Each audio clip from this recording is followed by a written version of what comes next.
மகளிர் தினம் என்று அழைக்கப்படக்கூடிய உலக மகளிர் தினம் என்பது மகளிரை, பெண்களை சகோதரியாக, தாயாக போற்றக்கூடிய, ஒரு வாழ்த்தக்கூடிய, கொண்டாடக்கூடிய ஒரு தினம் இல்லை. இது பெண்கள் தங்களுக்காக போராடி பெற்றிருக்கக்கூடிய உரிமையை நிலைநிறுத்தக்கூடிய, அவர்களுடைய உரிமைகளுக்காக அவர்கள் செல்ல வேண்டிய பயணம் இன்னும் வெகு தூரம் இருக்கிறது என்பதை அவர்களுக்கு அவர்களே நினைவுபடுத்திக் கொள்ளக்கூடிய தினம்தான் இந்த மகளிர் தினம். இது வேலண்டைன்ஸ் தினம் மாதிரி பூ கொத்து பரிசளிக்கிறதுக்கோ இல்லைன்னா டிஸ்கவுண்ட் சேல் போடுறதுக்கான தினம் இல்லை என்பதை நாமும் உணர்ந்து கொள்ள வேண்டும். நம்மை பயன்படுத்தி வியாபாரத்தை பெருக்க வேண்டும் என நினைத்துக் கொண்டிருக்கக்கூடியவர்களும் உணர்ந்து கொள்ள வேண்டும். நபார்டு வங்கி தொடர்ந்து, ஏன்னா பொதுவாகவே பெண்களுடைய முன்னேற்றத்திற்கு, பெண்களுடைய அந்த எழுச்சிக்கு தடையாக இருப்பது ஒன்று, பெண்களுக்கான கல்வி மறுக்கப்படுவது. 2, பெண்கள் தற்சார்புடையவர்களாக, பொருளாதார சுதந்திரம் பெற்றவர்களாக இல்லாத ஒரு சூழல் இந்த சமூகத்திலே இருப்பதுதான்.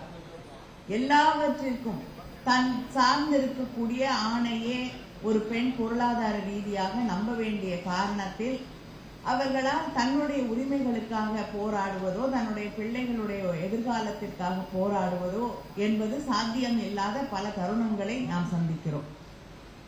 அப்படிப்பட்ட ஒரு காலகட்டத்தில் தான் இந்த சுய உதவி குழுக்கள், முக்கியமாக பெண்களுக்காக உருவாக்கப்பட்டிருக்கக்கூடிய தலைவர் கலைஞர் அவர்கள் காலத்தில் தொடங்கப்பட்ட அந்த சுய உதவி குழுக்கள் இன்று பல்கி பெருகி, நம்முடைய தற்போதைய முதலமைச்சர் தளபதி அவர்கள் அந்த பொறுப்பை ஏற்றுக்கொண்ட பிறகு இன்னும் மிகப்பெரிய அளவிலே வளர்ந்திருக்கக்கூடிய ஒரு சூழலை நாம் பார்த்திருக்கிறோம்.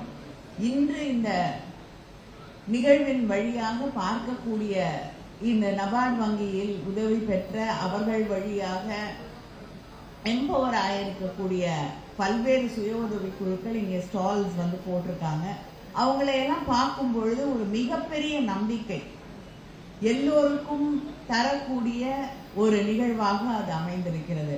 சாதாரணமா ஒரு கிராமத்துல, ஒரு சின்ன ஊர்ல தனக்கு இருக்கக்கூடிய திறமைகளை எல்லாம் என்னன்னு கூட தன்னால புரிந்து கொள்ள முடியாத ஒரு சூழலில் இருக்கக்கூடிய ஆண்கள், பெண்கள், அவங்களுக்குள்ள இருக்கக்கூடிய அந்த திறமை, தன்னை சுற்றி இருக்கக்கூடிய அந்த மக்களுடைய திறமை, இதையெல்லாம் தனக்கான ஒரு பொருளாதாரமாக, தனக்கான ஒரு நம்பிக்கையாக மாற்றக்கூடிய வகையிலே நபார்டு வங்கி தொடர்ந்து செயல்பட்டு கொண்டிருக்கிறது.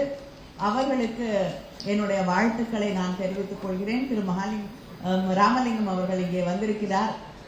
தூத்துக்குடி மாவட்டத்தில் நாங்க மிகப்பெரிய அளவிலே அவர் அங்க இருக்கக்கூடிய சுய உதவி குழுக்களுக்கு அந்த நபார்டு வங்கியின் வழியாக எந்த கோரிக்கை வைத்தாலும் அதை நிறைவேற்றி தரக்கூடிய அளவிற்கான உதவிகளை அவர் அங்க இருக்கக்கூடிய மக்களுக்கு தொடர்ந்து செய்து கொண்டிருக்கக்கூடிய ஒருவர்.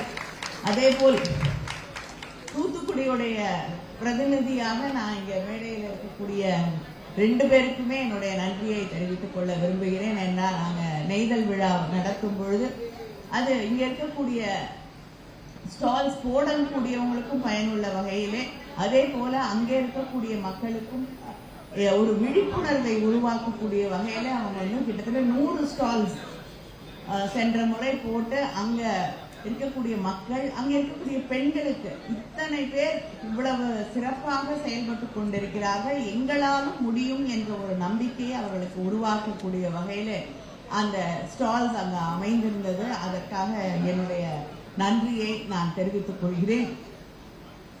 அடிப்படையில இந்த சுய உதவி குழுக்கள் என்பது என்ன, இன்னைக்கு பேசிக் கொண்டிருந்த பொழுது ஒரு சகோதரியிடம் கேட்டேன், நீங்க எக்ஸ்போர்ட் பண்றீங்களான்னு. ஆமா, ஒரு சின்ன ஊர்ல இருந்து வந்த ஒரு பெண், நீங்க எக்ஸ்போர்ட் பண்றீங்கன்னா, ஆமா தச்சு கொடுக்குறோம். பேக்ஸ், ரொம்ப அழகான பேக்ஸ் வச்சிருந்தாங்க.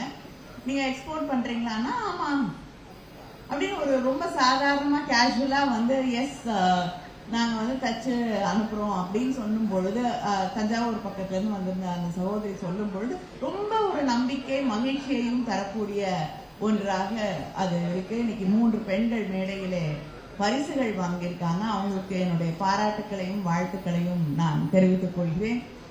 ஏன்னா இது வந்து ஒரு மிகப்பெரிய ஒரு விஷயம். ஒரு சாதாரண பின்புலத்திலே இருந்து வரக்கூடிய பெண்களை வந்து அதிகமா வெளியில, பிரியா அவர்கள் பேசும்பொழுது சொன்னது போல வெளியில கூட வர முடியாது. இன்னும் சில குடும்பங்கள்ல பெண்கள் வீட்டை விட்டு வெளியில வர்றதே அப்படிங்கிறது ஒரு பெரிய போராட்டமாக இருக்கக்கூடிய, படிக்கிறது ஒரு போராட்டமாக இருக்கக்கூடிய ஒரு சூழலிலே இன்னைக்கு இவ்வளவு பெரிய சாதனையை இந்த பெண்கள் செய்து மற்றவர்களுக்கு முன்னுதாரணமாக மாறி இருக்கிறார்கள் அப்படின்னு பார்க்கும் பொழுது, அவர்களுக்கு உதவி இருக்கக்கூடிய நபார்டு வங்கிக்கும் அங்க இருக்கக்கூடிய அத்தனை அதிகாரிகளுக்கும் அந்த பெண்களுக்கும் என்னுடைய வாழ்த்துக்களை நான் தெரிவித்துக் கொள்ள விரும்புகிறேன். இதை தொடர்ந்து இந்த பெண்களுடைய கல்வி எந்த காலத்திலும் தடைபட்டு விடக்கூடாது. அவங்களுக்கு சின்ன சின்ன வகையில அவங்களுக்கு ஒரு உந்து சக்தியாக இருக்க வேண்டும் என்பதற்காகத்தான் நம்முடைய முதலமைச்சர் அவர்கள் புதுமை பெண் என்ற அந்த திட்டத்தின் வழியாக இன்னைக்கு தமிழ்நாட்டில் இருக்கக்கூடிய பல ஆயிரக்கணக்கான பெண்கள், கல்லூரிக்கு போய் படிக்கக்கூடிய பெண்களுக்கு உதவியாக இருக்கக்கூடிய வகையில மாதம் 1000 ரூபாய் என்ற அந்த திட்டத்தை அறிவித்திருக்கிறார்கள். அது கல்லூரியிலே போய் படிக்கக்கூடிய பெண்களுக்கான திட்டம். கலைஞர் மகளிர் உதவி உரிமை தொகை என்பது மாதம் 1000 ரூபாய் வீட்டில் இருக்கக்கூடிய அவங்களுடைய உழைப்புக்கான அங்கீகாரம் கிடைக்காத பெண்களுக்கு வழங்கப்படுகிறது. அது அந்த 1000 ரூபாய் என்பது தன்னுடைய பணம். அதுக்கு யார்கிட்டயும் நீங்க பெர்மிஷன் வாங்க வேண்டியதுல என்ன செலவு பண்றது அப்படின்னு. அதனால அந்த எக்கனாமிக் ஃப்ரீடம், அந்த பொருளாதார சுதந்திரம் என்ன என்பது அந்த 1000 ரூபாயில உங்களுக்கு சொல்லித்தரும். அதை நீங்கள் அடுத்த தலைமுறைக்கு கடத்தி செல்வீர்கள். உங்களுக்கு அது ஒரு புரிதலை ஏற்படுத்தும் என்பதற்காக வழங்கப்பட்டிருக்கக்கூடிய திட்டம் தான் அந்த உரிமை தொகை என்பது. இப்படி ஒவ்வொரு நாளும் விடியல் பயணமாக இருக்கட்டும், ஒவ்வொன்றும் பெண்கள் அவங்களுக்கு ஒரு எம்பவர்மெண்ட் இருக்கணும். அவங்களுடைய உரிமைகளை அவர்கள் பெற வேண்டும். அவர்களுடைய எதிர்காலத்தை, வாழ்க்கையை அவர்கள் நிர்மாணிக்க வேண்டும், தீர்மானிக்க வேண்டும் என்பதற்காகத்தான் நம்முடைய முதலமைச்சர் அவர்கள் இத்தனை திட்டங்களை, பெண்களுக்கான திட்டங்களை ஒவ்வொரு நாளும் உருவாக்கி தந்து கொண்டிருக்கிறார்கள். அதனால இதையெல்லாம் நாம் பயன்படுத்தி இந்த சமூகம் நமக்கு போட்டிருக்கக்கூடிய தடைகளை மட்டுமே நினைத்து கொண்டு நின்று விடாமல், இந்த அரசு நம்மோடு இருக்கக்கூடிய இந்த சமூகத்தை நாம் எப்படி மாற்றி அமைப்பது, அந்த தடைகளை நாம் எப்படி தவிர்த்து விட்டு வாழ்க்கையிலே முன்னேறுவது. எது உங்களுக்கு எதிர்த்து வந்தாலும், எத்தனையோ எதிர்ப்புகள் வரும், ஆனா அதை உடைச்சிட்டு போறதுதான் உங்களுக்கு மட்டும் இல்ல, உங்களுடைய வீட்டில் இருக்கக்கூடிய உங்க மகளுக்கு நீங்க தரக்கூடிய மிகப்பெரிய சீதனம் என்னன்னா, நீங்க அவங்களுக்கு ஒரு முன்னுதாரணமாக வாழ்ந்து காட்டுவதுதான். நம்ம நகை சேர்த்து கொடுத்தா யார் வேணாலும் அதை எப்படி வேணாலும் பயன்படுத்திக்கலாம். அவங்களுக்கு வேற எதை வேணாலும் நீங்க கொடுத்தாலும் அது இருக்குமா இல்லையான்னு தெரியல. ஆனா அந்த உங்களுடைய மகளுக்கு நீங்க தரக்கூடிய தன்னம்பிக்கை, அந்த பொருளாதார சுதந்திரம், கல்வி, இதுதான் அவர்களுக்கு நீங்க தரக்கூடிய மிகப்பெரிய பரிசாக இருக்க முடியும். அதே நேரத்துல மகளிர் தினத்திலே நம்முடைய வீட்டு பிள்ளைகளை, ஆண்களை வளர்க்கும் பொழுது பெண்களை சமமாக மதிக்க வேண்டும். சம உயிர்.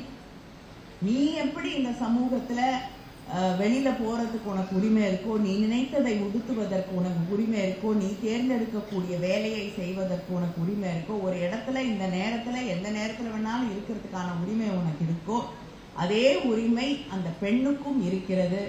அந்த இடத்துல அவள் இருக்கும் பொழுது அவளை மதிக்க கற்றுக்கொள். ஜட்ஜ் பண்ணறதுக்கு எந்த ரைட்டும் யாருக்கும் கிடையாதுங்கிறத சொல்லி சொல்லி வளர்த்தோம்னாலே நிச்சயமா இந்த சமூகம் மாறும். உங்கள் அத்தனை பேருக்கும் என்னுடைய வாழ்த்துக்கள்.